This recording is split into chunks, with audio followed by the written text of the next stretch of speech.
Bagus. Semua ilmu kedikjayaan yang aku miliki sudah kembali dengan sempurna. Aku sudah kembali menjadi Brahma yang utuh. Brahma yang pendekar. Brahma yang raja. Iya, sekarang aku sudah berani masuk ke dalam ruangan pribadi kakek Astagina.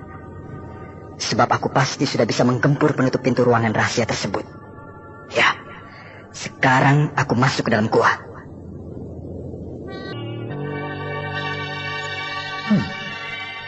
Ini adalah ruang utama.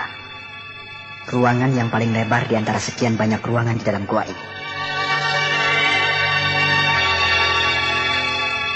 Di ruang utama dalam gua inilah aku belajar berbagai ilmu kedikjayaan dengan bimbingan kakek Astagina selama 5 tahun. Dan setelah itu, keluar gua, pelajaran diteruskan dengan mengambil 2 tempat. Di luar gua, di alam bebas, dan di dalam gua ini. Setelah itu kakek Astagina pergi, entah kemana. Dan sampai sekarang setelah 20 tahun, tidak pernah bertemu lagi denganku.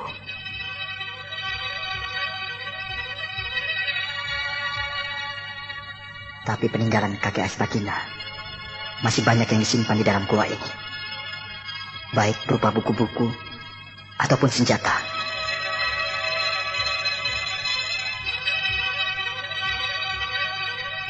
Di dalam ruangan sebelah sana itulah, di pojok kanan goa, dulu waktu kecil aku pernah masuk. Dan di dalam ruangan yang merupakan kamar pribadi kakek Astagina itu, aku melihat banyak buku-buku dan berbagai jenis senjata tajam.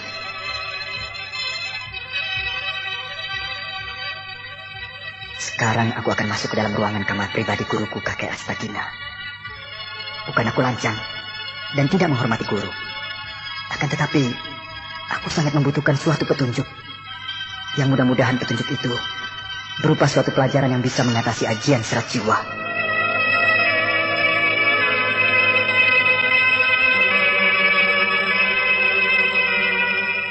Ajian serat jiwa. Aku akui, memang suatu ilmu kedikjayaan yang sangat tinggi. Tapi karena dikuasai oleh orang yang tidak bertanggung jawab seperti Kartika, aku khawatir ajian serat jiwa dipergunakan untuk maksud jahat. Maka aku berkewajiban harus bisa mengalahkan ajian serat jiwa. Ya, untuk bisa masuk ke dalam ruangan kamar pribadi kakek Astagina, aku harus melompati kolam lumpur bergolak yang terletak di pojok sebelah kanan gua ini.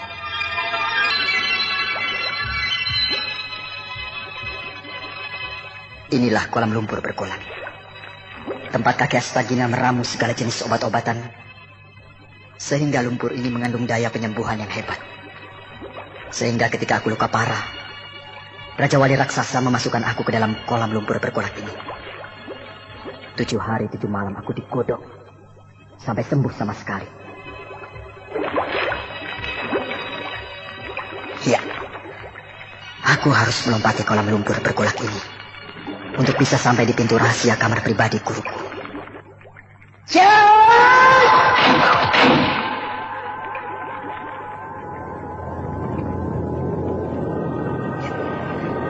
Aku sudah jauh melewati kolam lumpur bergolak.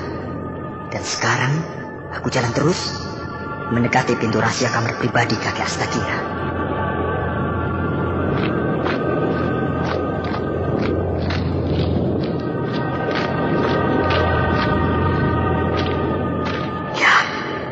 Inilah pintunya. Sebuah pintu batu yang teramat kuat, yang sudah menyatu dengan dindingnya yang juga berupa batu, sehingga merupakan sebuah pintu batu yang mati.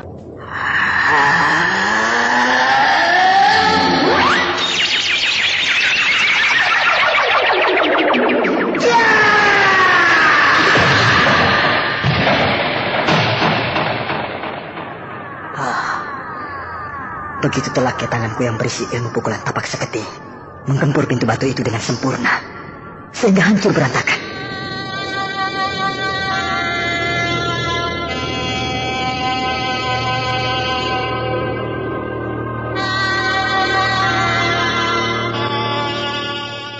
Nah, lawang pintu sudah menganga, karena pintunya sudah aku hancurkan.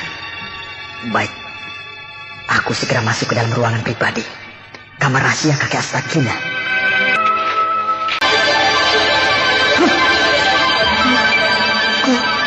Guru, kakek Astagina. Kakek Astagina sedang duduk bersemedi di pojok ruangan itu.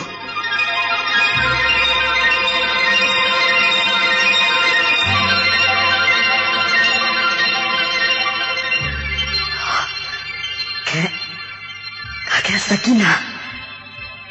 Ini aku, Brahma. Kakek kemana saja? Tidak pernah menemuiku. Kek, marilah kita seperti dulu lagi. Latihan bersama-sama, makan sama-sama, tidur sama-sama. Betapa menyenangkan. Tapi saya minta ampun, Kek. Saya kalah. Saya tidak kuat melawan ajian serat jiwa. Ajarilah saya lagi, Kek. Berikan lagi saya sebuah ilmu. Ilmu yang paling tinggi yang bisa mengalahkan ajian serat jiwa. Kok diam saja, Kek? Oh, iya. Kakek sedang bersemedi, tidak boleh diganggu. Tapi dulu juga, kalau kakek sedang bersemedi, diganggu oleh saya, tidak marah. Iya, aku ingat. Dulu kalau mau membangunkan kakek yang sedang semedi, harus mencium tangan kakek. Iya, sekarang aku akan mencium tangan kakek dulu.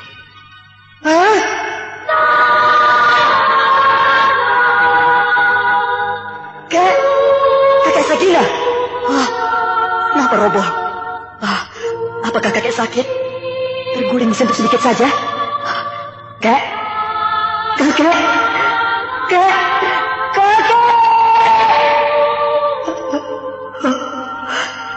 Ternyata kau sudah meninggal. Kakek Astagina. Kau meninggal dalam posisi duduk bersemedi. Kakek Astagina. 20 tahun kita tidak bertemu. Dan pertemuan ini rupanya hanya untuk menyatakan selamat tinggal untuk selama-lamanya.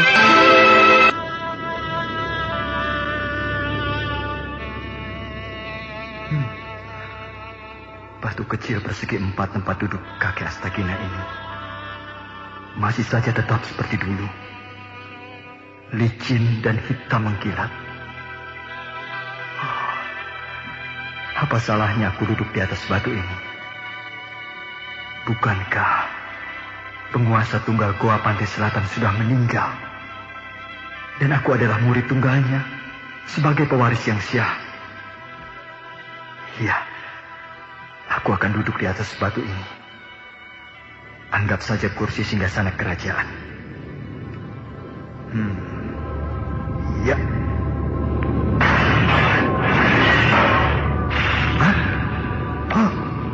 Pecah. Batu ini pecah. Hancur berantakan. Remuk sama sekali.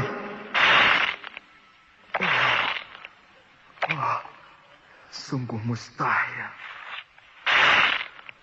Batu hitam yang sangat kuat itu bisa remuk.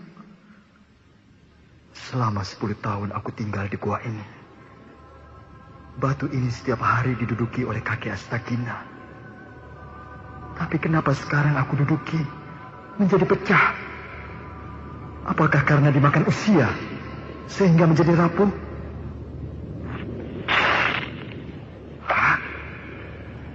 Buku? Buku apa ini?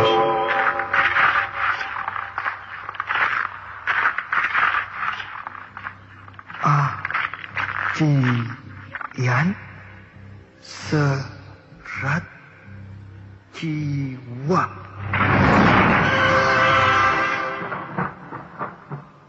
Ajian serat jiwa.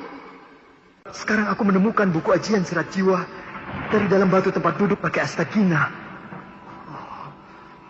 Ternyata batu hitam tempat duduk kakek Astagina itu merupakan sebuah peti.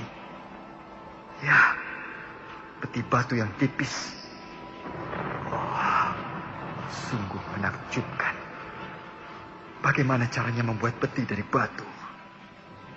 Sama sekali tidak terlihat sambungan-sambungan sebagaimana halnya sebuah peti dari kayu. Apa dibolongi, lalu dikeruak-keruak? Tak tahulah aku. Yang penting sekarang aku sudah memegang buku ajian serat jiwa. Ya, aku harus mengaturkan terima kasih kepada guru kakek Astagina almarhum.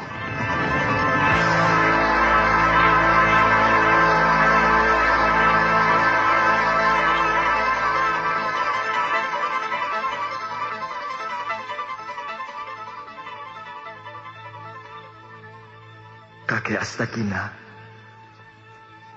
saya yakin kakeklah yang menyediakan buku ini untuk saya. Terima kasih, Kek. Dari dulu kakek selalu baik kepada saya. Setiap saya mendapat kesulitan, kakek selalu membantu. Dan sekarang saya sedang berduka sebab dikalahkan oleh seorang musuh yang memiliki ilmu yang sangat tinggi, yang menguasai ajian serat jiwa. Kakek juga langsung membantu saya dengan memberikan buku ajian serat jiwa ini. Terima kasih, kakek Astagina.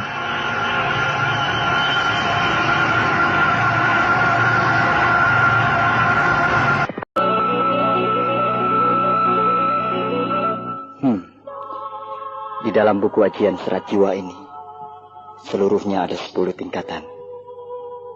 Setiap tingkatan memiliki daya kekuatan yang berbeda-beda, sesuai dengan tingkatan itu sendiri. Semakin rendah tingkatannya, daya hancurnya semakin kasar. Sebaliknya, semakin tinggi tingkatannya, daya hancurnya semakin halus, tapi lebih mematikan. Ketika aku dikalahkan oleh Gardika, daya gempur ajian serat jiwa yang dipergunakannya memiliki daya hancur yang kasar. Berarti Gardika belum mencapai tingkatan yang paling tinggi. Mungkin dia baru sampai tingkatan kelima. Di balik itu semua, aku benar-benar manusia yang paling tolol di dunia ini. Padahal sebenarnya aku sudah menguasai ajian serat jiwa menurut buku ini, yang dikatakan bahwa ilmu pukulan Bayu Bajra, ilmu pukulan tapak saketi, dan ilmu gelang-gelang adalah merupakan pecahan ajian serat jiwa tingkatan ke-8. Selanjutnya, bila ketiga ilmu tersebut digabungkan, dipergunakan secara bersamaan, maka akan memiliki daya hancur ajian serat jiwa tingkat ke-8.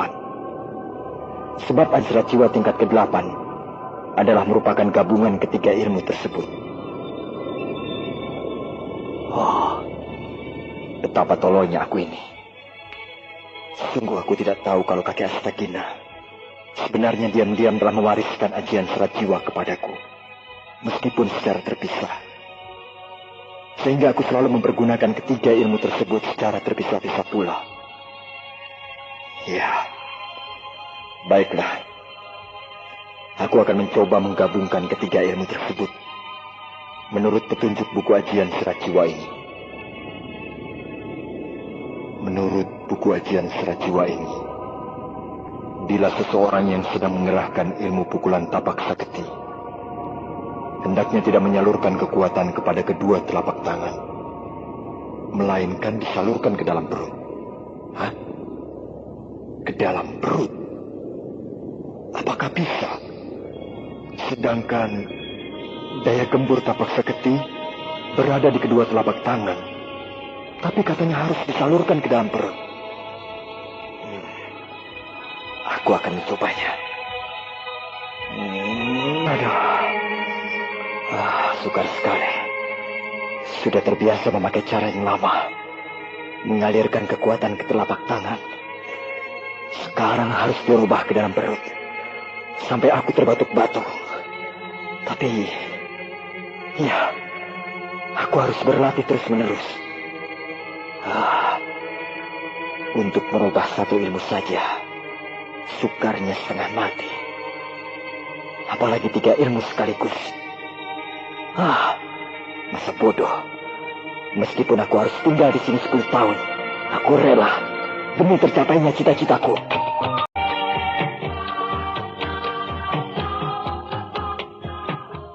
Sementara itu di Goa Pantai Selatan, Brahma dengan tekun mempelajari buku ajian serat jiwa. Dan betapa terkejutnya bahwa buah ilmu pamungkas yang dimilikinya, yaitu tapak saketi, bayu bajra dan gelang-gelang, adalah merupakan 3 pecahan inti dari ajian serat jiwa tingkat ke-8 yang selama ini selalu dipergunakan secara terpisah karena tidak tahu bahwa 3 ilmu tersebut bisa dilebur adalah merupakan kekuatan utama dari ajian serat jiwa tingkat ke-8.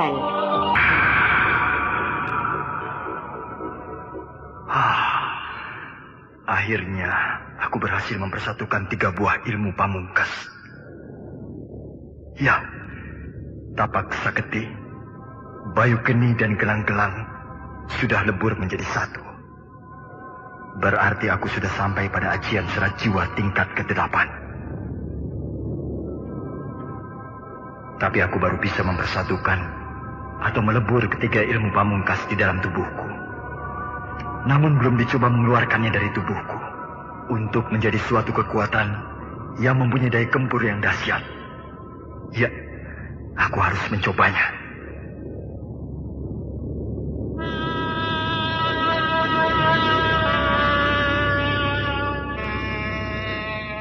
Di sana ada sebuah batu besar, sebesar kerbau. Baik, batu itu akan aku jadikan sasaranku yang pertama.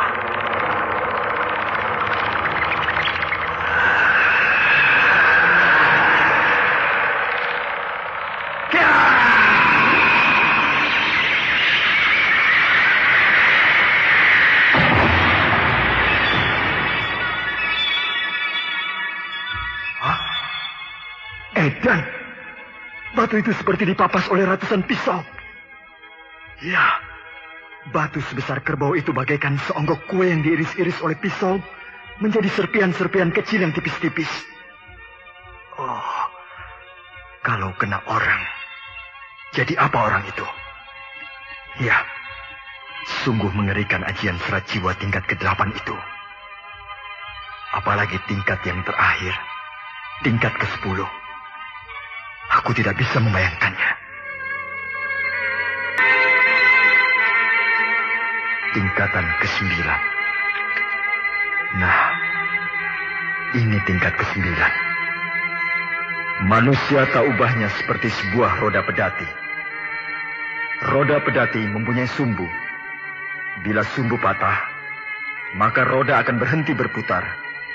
Dan pedati pun tidak bisa bergerak lagi, alias lumpuh. Begitu pula manusia. Manusia pun mempunyai sumbu. Sumbu manusia dinamakan amalupus.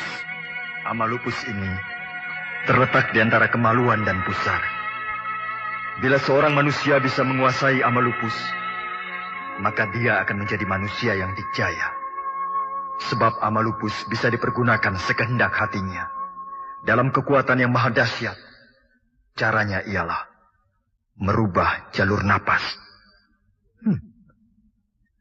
Merubah jalur napas. Menarik napas tetap melalui kedua lubang hidung, akan tetapi tidak dimasukkan ke paru-paru. Hah? Tidak ke paru-paru. Lalu mau kemana? Lalu menembus lurus ke amalupus. Setelah amalupus menyimpan napas, maka kini amalupus menjadi berdaya guna yang mengandung kekuatan yang maha dahsyat. Di mana untuk selanjutnya terserah kepada si pemilik. Hendak dipergunakan untuk apa sesuai dengan sasarannya. Cukup unik. Baiklah, akan aku coba.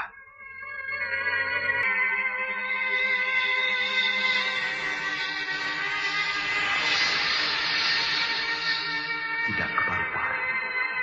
Tidak ke paru-paru. Tapi terus mengalir tembus ke belakang kepala. Ke belakang kepala. Ke belakang kepala. Ya, dari situ. Turun. Turun.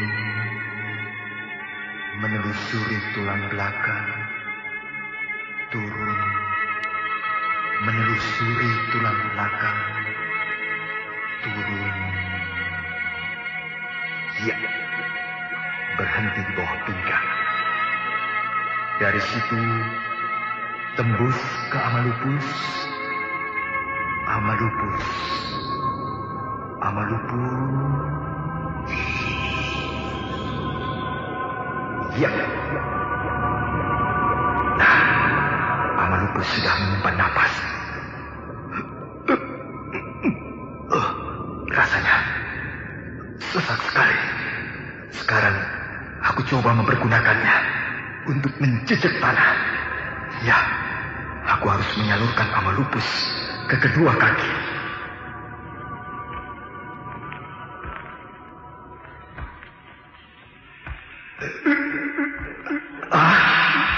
Tubuhku amblas ke dalam tanah.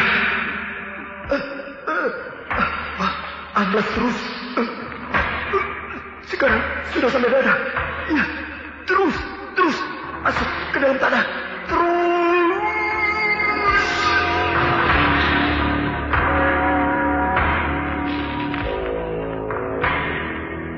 Ya, cukup.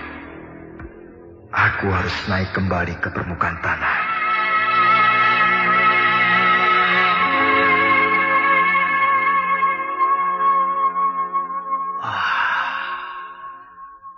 Aku sudah berada di permukaan tanah.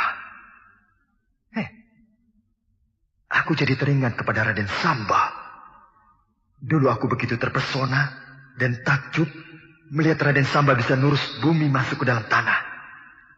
Tapi sekarang aku tidak akan kagum lagi, sebab aku sendiri sudah bisa masuk ke dalam tanah. Nah, aku sudah sampai pada ajian serat jiwa tingkat ke-9. Sekarang aku akan mempelajari tingkat yang ke-10. Ini dia. Ajian serat jiwa tingkat ke-10. Kekuatan tenaga manusia ada pada tulang. Meskipun punya otak, punya daging, punya darah, punya urat. Tapi kalau tidak punya tulang, maka dia akan lunglai. Seperti seonggok daging yang bisa dimasukkan ke dalam kantong atau keranjang.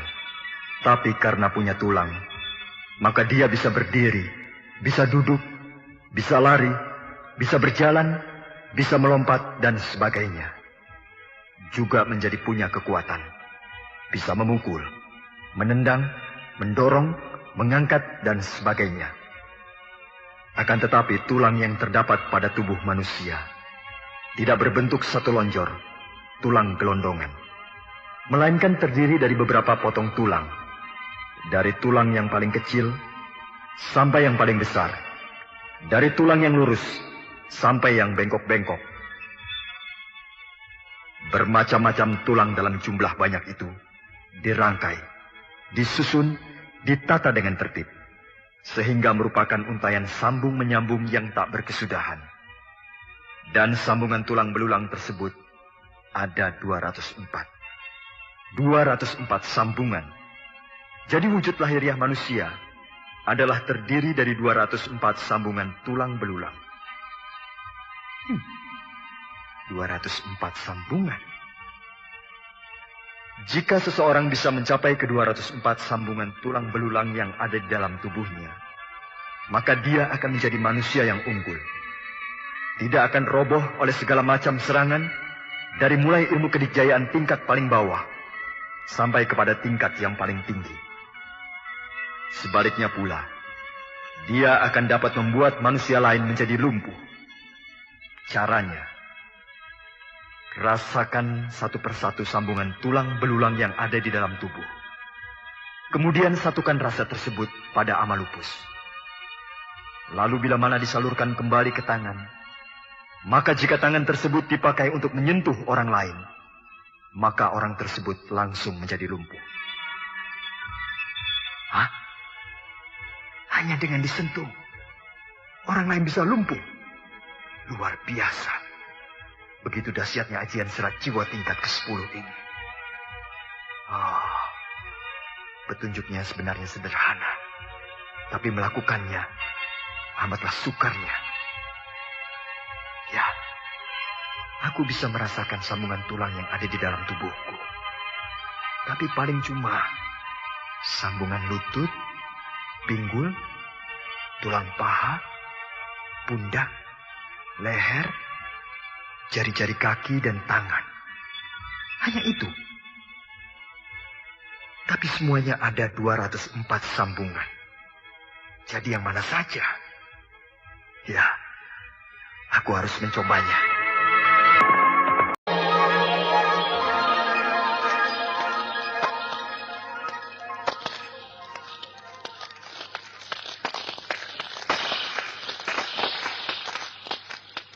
Iya, aku berhasil menguasai 204 sambungan tulang belulang di seluruh tubuhku.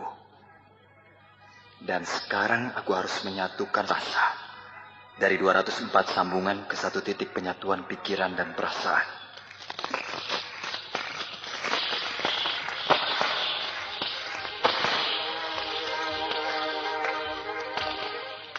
Ya. Intisari 204 sambungan tulang belulang di dalam tubuhku sudah menyatu dalam rasa. Aku sudah mencapai tingkat ke-10. Tingkatan terakhir dari ajian serat jiwa. Tak ada satu kekuatan pun yang bisa merobohkan aku. Jangankan manusia, binatang pun bila menyentuh tubuhku akan lumpuh. Akhirnya aku bisa juga menguasai ajian serat jiwa. Sampai tingkat ke-10. Tingkat yang terakhir.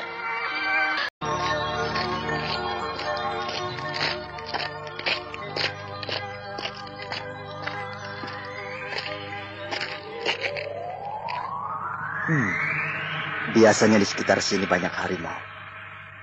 Ya, aku bukannya ingin jago-jagoan berkelahi dengan harimau, tapi sekedar untuk menjajal ajian serat jiwa tingkat ke-10.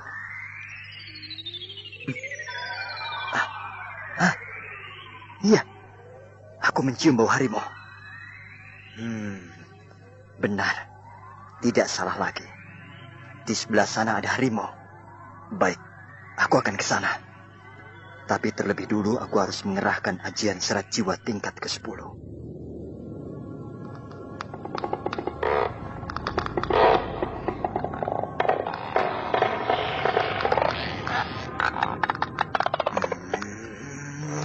Ya. Semua sambungan tulang belulang di seluruh tubuhku sudah bergerak. Sekarang tinggal menyatukannya di dalam rasa.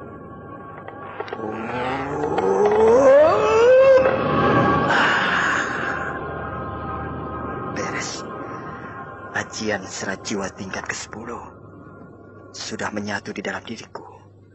Sekarang aku cari harimau itu.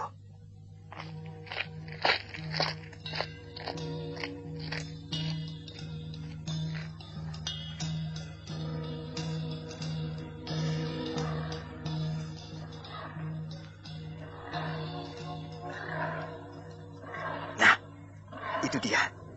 Seekor harimau cukup besar. Ayo, harimau, majulah. Kok diam saja? Cuma aum-aum saja. Oh, iya. Harimau tidak akan menyerang kalau tidak diganggu. Baik, akan aku ganggu. Aku lempar dengan potongan dahan kayu. Yat! Nah, dia marah dan mau. Kalau dia menerkam, aku harus diam. Meskipun aku akan dilumatnya.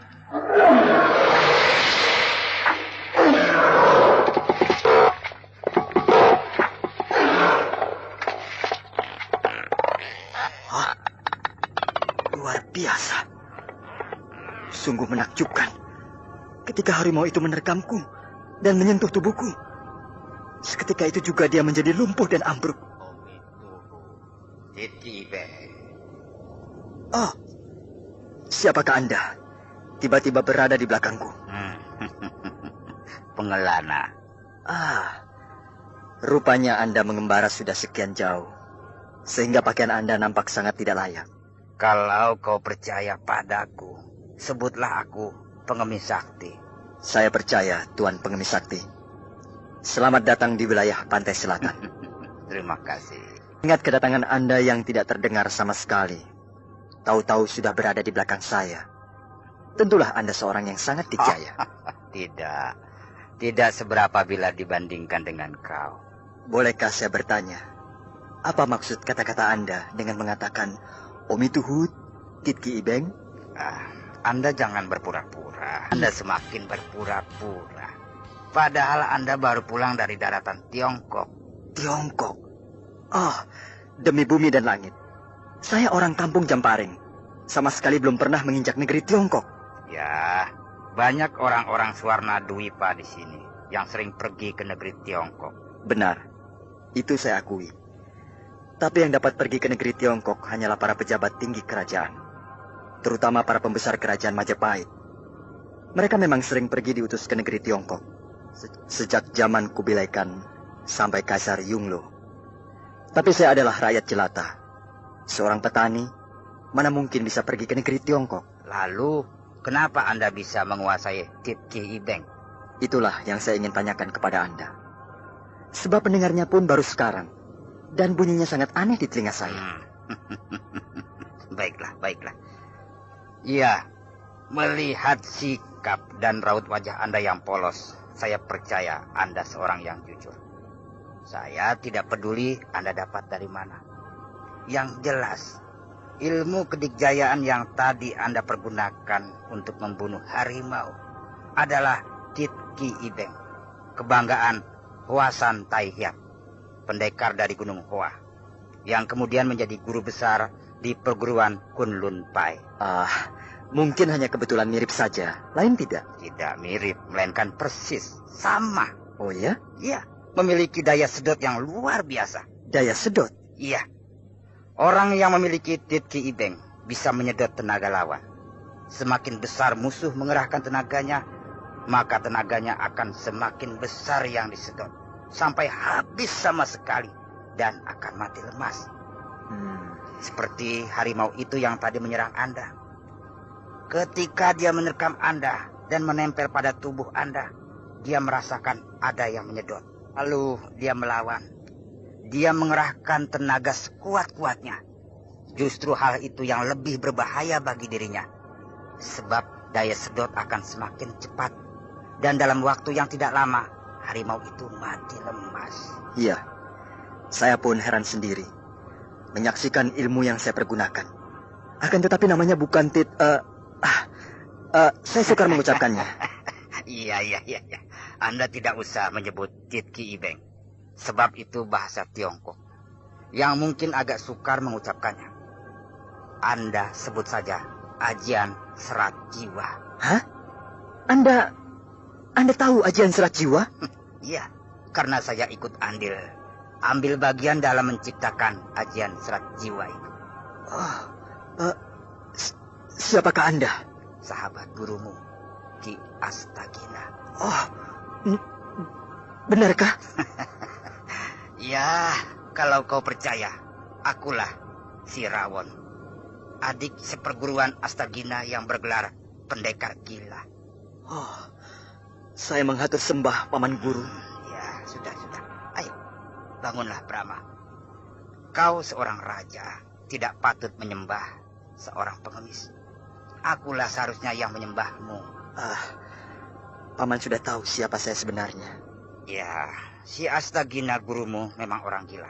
Ya, seorang raja. Kau juga muridnya, seorang raja. Tapi guru dan murid lebih suka jadi orang gila daripada tinggal di istana. Entahlah Paman Guru.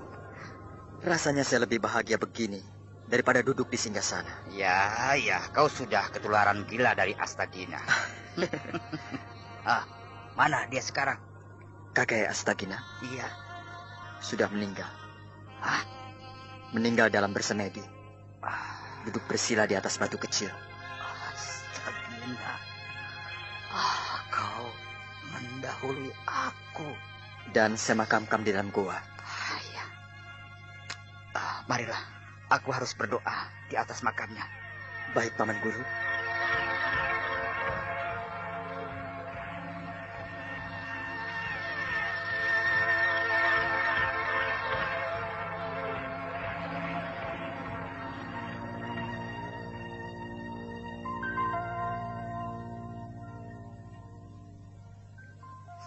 Nah, inilah makam kakek Astagina. Astagina, Astagina, kau telah meninggalkan aku. Si Gandar Sametan juga sudah pergi. Tinggal aku sendiri. Bertahun-tahun kita berkumpul, menempuh perjalanan hidup bersama-sama. Kemudian kita berpisah. Tapi percayalah, aku akan menyusulmu untuk kita berkumpul kembali. Brahma. Iya, Paman Guru. Kau mempelajari ajian serat jiwa dari Astagina atau dari buku? Dari buku, Paman Guru. Sebab ketika saya datang kembali ke gua ini, kakek Astagina sudah meninggal. Ya, mana bukunya? Ini, Paman Guru. Ya, simpanlah dua-duanya. Dua? Ya, ini satu lagi. Hah? Paman Guru juga memiliki buku ajian serat jiwa? Masih ada satu lagi. Masih ada? Iya, yang berada di tangan Jaka Lumayung. Jaka Lumayung? Siapakah dia, Paman Guru? Anaknya si Arya Gandar Sametan. Yang menciptakan ajian serat jiwa adalah 3 orang. Gurumu Astagina, lalu aku dan Arya Gandar Sametan. Kami adalah 3 orang gila, saudara satu perguruan. Selalu merasa tidak puas dengan apa yang telah didapat. Ya, lalu kami memutuskan untuk pergi ke negeri Tiongkok guna mencari ilmu yang baru. Di negeri Tiongkok terdapat beribu-ribu macam ilmu kedikjayaan. Tapi yang paling istimewa menurut pendapat kami ialah ilmu sedot yang dimiliki oleh seorang pendekar dari Gunung Hua yang bernama Ong Benglan. Ilmu sedot tersebut namanya Tit Ki Ibeng. Dia seorang pendekar yang budiman dan rendah hati. Sehingga ketika kami bertiga mohon menjadi muridnya, dia menerima dengan tangan terbuka. Ya, bertahun-tahun kami bertiga mempelajari Tit Ki Ibeng, namun tidak berhasil. Tidak berhasil? Iya, ilmu itu terlalu sukar bagi kami. Entah karena umur kami yang sudah mulai tua, atau karena sudah terlalu banyak ilmu kedikjayaan yang ada di dalam diri kami. Kemudian kami pulang kembali ke sini. Ya, meskipun kami gagal, tapi kami ingat semua apa yang diajarkan oleh Ong Benglan. Kami lalu menulis sebuah buku yang isinya menguraikan semua ilmu kedikjayaan yang kami kuasai. Ditutup oleh Tit Ki Ibeng. Lalu kami rangkum menjadi satu dengan nama Ajian Serat Jiwa. Iya. Dan Tit Ki Ibeng kami tempatkan di tingkat ke-10 sebagai tingkatan terakhir, sebagai penutup dari semua rangkaian Ajian Serat Jiwa. Sungguh merupakan sebuah karya yang mengagumkan. Ya, dan setelah itu kami berpencar. Astagina tetap di sini. Aku sendiri pergi ke kerajaan Japura. Dan Gandar Sametan pergi ke kerajaan Tanjung Singguruh. Apakah Paman Guru mengangkat murid? Ya, muridku banyak, Brahma. Oh ya? Tapi semuanya ya mengecewakan aku. Kenapa? Tak satu pun yang sanggup mewarisi ajian serat jiwa. Paling banter hanya sampai tingkat ketiga. Begitu pula si Gandar Sametan. Dia punya murid yang banyak, tapi tak satu pun yang sanggup mewarisi ajian serat jiwa. Anaknya pun yang bernama Jaka Lumayung hanya sampai tingkat ke-6. Justru Astagina yang punya murid hanya 1 orang, yaitu kau, Brahma, berhasil mewarisi ajian serat jiwa. Dan yang paling mengagumkan, tidak mewarisi dengan bimbingan Astagina, tapi dengan hanya membaca bukunya. Ya, kau sudah bisa mewarisi ajian serat jiwa dengan sempurna. Tentulah Astagina akan bangga dan menjadi tenang di alam baka. Paman Guru terlalu memuji. Keuntungan saya ialah bahwa saya secara tidak sadar sebenarnya telah menguasai ajian serat jiwa tingkat dasar. Sehingga tidak menemui kesulitan ketika harus mempelajari tahap-tahap terakhir. Ya, itu adalah anugerah Dewata, Brahma. Benar, Paman Guru. Nah, Brahma, simpanlah 2 buah buku ajian serat jiwa itu. Dan kalau bisa, ambil juga buku ajian serat jiwa yang satu lagi, yang sekarang dipegang oleh Jaka Lumayung. Kenapa harus saya ambil, Paman Guru? Aku tidak percaya pada Jaka Lumayung. Sifatnya yang sinting dan urak-urakan, memang seperti sifat ayahnya, yang juga merupakan ciri utama dari persatuan kami bertiga. Tapi Jaka Lumayung kelihatannya kurang arif dan tidak bijaksana, sehingga aku khawatir buku ajian serat jiwa akan jatuh ke tangan orang yang tidak berhak.